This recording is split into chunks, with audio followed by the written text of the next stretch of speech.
উত্তরবঙ্গের সবচেয়ে বড় শিল্প সমৃদ্ধ এলাকা নীলফামারী সৈয়দপুর। হাজারো ক্ষুদ্র মাঝারি বড় শিল্প কারখানায় উৎপাদন হচ্ছে জুট গার্মেন্টস, হালকা যন্ত্রাংশ, বেকারি, খাদ্যপণ্য ও ক্ষুদ্র শিল্প পণ্য। তবে কর্মসংস্থান থাকলেও দীর্ঘদিনের সৈয়দপুরের শ্রমিকদের জীবনমানের তেমন কোনো পরিবর্তন আসেনি। শ্রমিকরা জানান, সৈয়দপুরে নিরাপত্তা নেই কোনো চাকরির। অধিকাংশ ছোট কারখানায় সপ্তাহভিত্তিক বেতন দেওয়া হয়।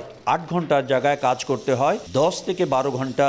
বোনাস, ওভারটাইম বলে কোনো কিছুই নাই। কোনো স্থায়ী নিয়োগপত্র না হয় চাকরিচ্যুত করা হয় মালিকদের ইচ্ছা মতো।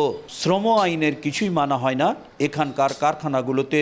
যেটা এক্সট্রা আমরা টাইম ওটা কাজ করি, ওটা বেতন ওটা নির্ধারিত করা নাই। জেলার শ্রম কল্যাণ কেন্দ্র জানায়, তারা শুধুই শ্রমিকদের স্বাস্থ্য সেবা নিয়ে কাজ করে। শ্রমিকদের স্থায়ী নিয়োগ, তারপরে তাদের 8 ঘন্টা কাজ করা, এগুলো আমাদের বিভাগীয় পর্যায়ে নিয়ন্ত্রণ করা।